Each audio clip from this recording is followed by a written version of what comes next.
much. 1 minute, 1 minute. Vidya is famously noted for V notes. So, Vidya for V notes. Now, stage is yours. Thank you very much, sir. First of all, I want to thank you for Radha Lakshmi Madam and Venkatramana sir for giving me this opportunity to present in my own college in front of my teachers. So today my topic is V-nodes. V-nodes is known as vaginal natural orifice transluminal endoscopic surgery, means vaginal laparoscopy. So today I am going to explain you why and what is it. So before going ahead with the topic, let us see what is the evidence for hysterectomy. This is a paper published in 2023 in Journal of Society of Laparoscopic and Robotic Surgery. It's a vaginal natural orifice transluminal endoscopic surgery, the next frontier in gynecological minimal invasive surgery. In this, they have analyzed the number of hysterectomies done and what is the type of hysterectomy done in USA. So 12% of hysterectomies were done vaginally, and we don't know the number for the hysterectomies done for the vaginal prolapse. 66 were done laparoscopically, robotically, and vaginal hysterectomy for the non-descended uterus is almost extinct. Although all professional gynecological societies like ACOG or COG says the vaginal route is the preferred route for benign hysterectomies, but why we have that the same thing we are doing exactly opposite in our practice? Why did we make this change? Because we know that there are certain limitations when we do the non-vaginal descended hysterectomy for the non-descended uterus. So there is a poor visualization and there is a less space for manipulations, and it is not easily taught skill, and you need to exactly learn the surgery, and it is difficult when you are doing a prior section or history of previous myomectomy surgery, or if the size of the uterus is big and the shape of the uterus is not good and it is distorted shape, and you want to remove the infundopelvic ligament along with the uterus. At the same time, multi-port laparoscopy has replaced the open surgery in the most of the specialties, and it started replacing the vaginal surgery in the gynec also. So coming to my topic, nodes is known as natural orifice transluminal endoscopic surgery, where we operate through the natural orifice like mouth, vagina, urethra, rectum, and etc. So V-nodes is the technique where we create the vaginal axis, endoscopy axis through the vagina, and we do the operation. It is a newly introduced technique. So overall view, V-nodes is known as the combination of two techniques, that is vaginal surgery. When it combines with the endoscopic benefits, we known as the V-nodes. So V-nodes is an unique blend of vaginal laparoscopic, and it is an extension of laparoscopic single site surgery. So with the emergence of the V-nodes in the last decade, it will help us to revive our old technique back. So coming to the history, it was started in 2004. In 2010, it gained much popularity among the gastrosurgeons, but they abandoned it because they have to create the stoma. There was a leakage of stoma, there were infection, there were difficulties. But we know that through vagina, we can directly reach the peritoneal cavity. There is less chance of infection, and we can suture it easily. It was done mostly by the Jane Beckenlard. From 2012, he has done much randomized control trials, systematic reviews, where you could see much benefit over the other procedure. From 2020, I started doing it. So what type of surgery we can do through V-nodes? Yes, the most commonly performed surgery is the V-node cystectomy, salpingectomy, and para-ovarian cystectomy. Nowadays, they started doing the myomectomies and lymph node dissections also. So what are the instruments we require when we perform the V-node surgeries? Routine conventional laparoscopic instruments we use, except for this is known as the surgery sleeve, and this is the surgical Encore ortho glove. These two are the extra instruments we need when we are performing the V-node procedure. So with the glove, we introduce the trocar. See, I am using the 4 trocars. One is the 10 mm trocar, 3 5 mm trocars we introduced into the fingers. So this is the cheaper version we made in India because we need a reusable one and less cost. But in foreign, this is the Lagisport, which they use for 3 cases, and it costs around 10,000. This is the V-Path, which costs you around 40,000, and it should be used only once. So what the procedure is most commonly performed is the V-node cystectomy. We do 2 types in that also. One is vaginal assisted node cystectomy, second one is the total node cystectomy. In vaginal assisted node cystectomy, we perform certain steps like vaginally, rest of the steps will be performed like endoscopically. So I am trained in VANH. In 2022, Jan Beckenlard and Susanne Hausmann has designed a 10 steps approach to successfully perform the V-node hysterectomy. In this, they have divided into 3 phases: phase A, phase B, and phase C. When it comes to the phase A, it is similar to the vaginal hysterectomy, like we have to circumcision of the cervix, opening of the anterior, posterior pores, transection of the uterosacral ligaments. Then the part comes which is very important. We need to introduce the Sergi sleeve and we have to attach the glove bag to create the pneumoperitoneum. Phase B, we need to identify the ureter, and the endoscopical part we do, it is the bottom up approach where we start doing with the uterine arteries and we go to the infundopelvic ligament. And we check the hemostasis, glove port removal will be done. Phase C, specimen removal and valve closure. Positions also little bit different. In phase A and phase C we do in 0-degree position, and phase B we give just a little bit Tendelberger position, let be 10-degree or 20-degree. This is the positions. It is totally reversed to the laparoscopy. If the monitor is placed in the head end of the patient and the surgeons are placed in between the two legs of the patient. See, here is the surgeon and this is the only one assistant we require, that is the camera assistant. Going ahead with the video. I have told you in the phase A that the one important step, that is we have to introduce the Sergi sleeve into the peritoneal cavity and attach the glove bag. Sergi sleeve has two ends. One is the gray end, second one is the blue end. Gray end need to enter into the peritoneal cavity beyond the peritoneal level, and it should snugly fit over there. And see, blue end is kept around at the level of the perineum. And I have attached the glove bag and we gently twist it so that it becomes a tight pneumoperitoneum and there will be no leakage of the pneumoperitoneum. So once this is done, you can see the final picture. This is the glove which has been inflated after the pneumoperitoneum. You can see here the abdomen is inflated. So this is the first part where we create the pneumoperitoneum. Once the pneumoperitoneum is created, we will go ahead with the phase B. Means the rest of the procedure will be done endoscopically. So going with the next video.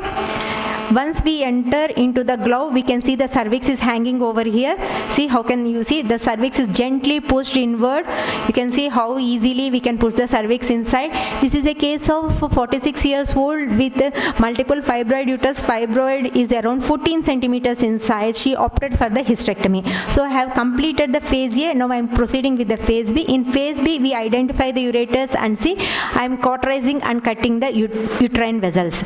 You see, I am using only two instruments. One instrument is the ligature, which is helping me for the coagulation and cutting, that is the energy source. Second one, this is the instrument I am using. This is only bowel grasp. I am gently pushing it. How much the size of the uterus is there, it is very easy for us just to gently push the uterus to the other side. So there will be stretching of the ligaments will be there. See how easily the stretching of the ligaments is happening, and you can notice there is a large gap between the other organs. See, this is the bowel and this is the uterus and this is the ovary. So the stretching happens and the lifting of the uterus will be happen. Whenever we are doing in a big size uterus, we can push the uterus totally into the cavity. See, this is the fibroid. Are you able to appreciate it? See, I'm into the cavity. See, the fibroid has pushed totally nearer to the falciparum ligament. So we slowly go ahead after the resecting the parametrium and we are cauterizing and cutting the infundopelvic ligament. Once the infundopelvic ligament is cut, we will go to the other side. Whenever we are operating a big size uterus, once one side of the ligaments has been cauterized and cut, the benefit of the big size uterus is it falls on its own weight and stretches the other side of the ligament. So you notice in this video, so this side of the one side of it ligaments are cauterized and cut. See, now I'm gently turning the uterus to other side so that the stretching of the ligaments will easily happen. See, this how stretching is happening in this. And see, I'm gently turning the uterus with one instrument so that, see, that is yes. See, you can see, appreciate here. So we can easily cauterize and cut it. So by this we can even do the biggest size of the uterus, large size uterus. I have operated almost 26 weeks of uterus through vaginal nodes. So whenever we are operating the hysterectomy, we are more worried about the ureters. Whenever we are operating for a big size fibroid or multiple fibroids, broad ligament fibroids, we are more worried about our ureters. In V nodes, the ureter will be seen in our field of vision. Whenever we are operating, ureter will be traveling like this. So with seeing the ureter, we will be confidently operating the rest of all the ligaments.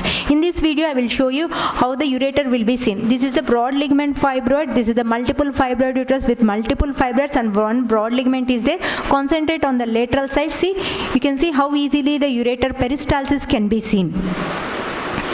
So ureter can be seen very clearly while doing the V nodes. So we are not worried about the ureter injuries, especially in the V nodes, because all the steps, difficult steps, will be completed in initial steps. So we are not worried about the ureter. See, you can appreciate the size of the uterus here, and this is the ureter. So we can operate very easily with this. Going with the so V node cystectomy is possible in previous LSCS and any ventriflex uterus where the uterus is directly attached to the abdominal wall, large size uterus, broad ligament fibroid uterus. The answer is yes, because as I told you, V nodes is the combination of vaginal and the endoscopic, so we can see and operate, so we can easily remove the adhesions. As I told you, we can operate in the previous LSCS. Whenever there is a previous LSCS or densely adherent bladder, we don't open the anterior pouch. We introduce the ring, we create the pneumoperitoneum, and we go ahead with the separation of the anterior pouch even in endoscopically. This is a previous section patient. See, the bladder is densely adherent. You can see there is a flopping sign. See, you can see the gas is going and coming inside. That area is free. Rest of all the area is attached. That sign is the flop sign and gray sign. As we do the lateral approach in the laparoscopy, similar approach we use in the vaginal nodes also, and we go and we open that. Coming to the rest of the surgeries which we do in the V nodes procedure is the adnexal surgery. Most commonly performed is a salpingectomy for the ectopic pregnancy, salpingostomy and ovarian cystectomy and salpingo-oophorectomy.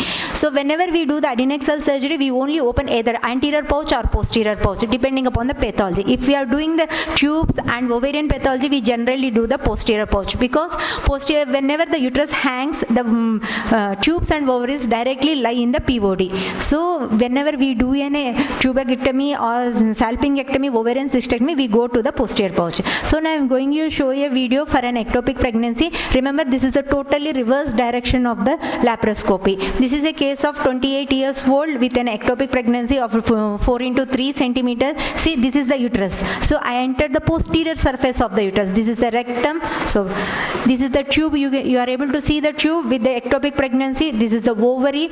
You can see how nicely elevated uterus and all the structures directly come into the pelvis. So we are operating very close to the pelvis. It will be very easy for us to operate that. See, we are cauterizing and cutting the mesosalpinx. So you can see here how easily the elevation happens. One important thing when we are doing the adnexal surgeries, some people will have a retroverted uterus. In those retroverted uterus, we will try to lift the uterus up, and we will antivert the uterus so that it will help us to maintain the gap between the uterus and the thing. And one more important thing when we are doing the adnexal surgery is specimen removal. In laparoscopy, it will be difficult for us the removal of the specimen, but here, because of the rent which we created 2 to 3 centimeters, it will be easily taken out from the pouch of Douglas. So going ahead with the next surgery, which is an ovarian cystectomy. This is a case of torsion ovarian cyst. See, how you can see directly how the cyst comes directly into your picture. This is the cyst. Are you able to see it? This is the cyst which you can see it. In this is a torsion case. 2.5 turns was there. So we first decomposed the cyst and untwist was done. Sorry. So who are all the ideal candidates for V nodes? It's a benign gynecology. Any benign gynecology condition can be done. It is more useful in multiple scar patients, obesity patients who are prone for hernia and who are already have multiple scars and hernia repairs also. What is the advantage? It is truly scarless. No scars on tummy at all, and less painful and least invasive, and quick recovery will be there. And patients who are prone for hernia, this is the best surgery, especially related to the pelvis. Intraoperative advantage is also there. It is super visualization when you compare to the vaginal surgery in shorter surgical time if you master this technique, and hysterectomy is proceeded with the difficult steps to the easy steps. So surgeon is operating from the most challenging area to the least challenging area. In laparoscopy, we operate in a reverse way. So from wider area to a narrow area. In V nodes, we operate from the narrow area to the wider area. So this is known as the bottom-up approach, where uterine arteries are ligated initially, so there will be less amount of the blood loss, and ureter injuries are very, very rare, and we can avoid the trocar injuries in the laparoscopy. And additional benefits are less pneumoperitoneum, no need of steep head low position. I told you 10 degree is enough because we are operating very close to the pelvis and it is more comfortable ergonomically. So this is a table showing the comparison of V-node laparoscopy, robotic laparoscopy and laparoscopy. It has a very shorter surgical time, recovery time and hospital stay is very less. Only the challenging point when we are doing V-nodes is we need to open the pouch of Douglas. So if you are very well expert in opening the pouch of Douglas, you can start doing this. And it is difficult for you to adjust to the reverse orientation in the laparoscopy and to the bottom up approach. Contraindication, very severe endometriosis where the frozen pelvis is there, posterior pouch is totally attached, we can't do this. For training of V-nodes, generally two skills are required, vaginal and laparoscopy, and vaginal surgery is the domain of gynecologists. With the relative little training of V-nodes, we can revive our age-old procedure and reclaim as our has heritage as a vaginal surgeons. So adopting V-nodes, we need to start V-nodes in a hands-on and later we need to examine the patient very carefully. We wisely choose the patient, select the patient and start with simple cases. And this is my experience with the V-nodes. I have done 119 cases of hysterectomy, adnexal surgeries of 41. I have only one complication, that is previous 3 cesarean sections. We had a little bladder injury which we could repair it. And this is the paper recently published in 2024 which is the toolbox for V-nodes. Who want to do the V-nodes, you have to read this. They have showed very clearly difference between the V-nodes, vaginal surgery, laparoscopy, what are the tips, how can you master this technique and what are the challenges when you face this and what are the challenges when compared to the laparoscopy and V-nodes.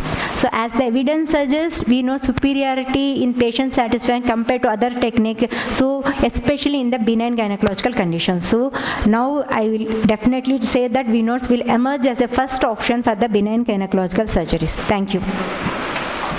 Thank you, sir. Very nice presentation, Vidya. Actually, 25 years back when we attended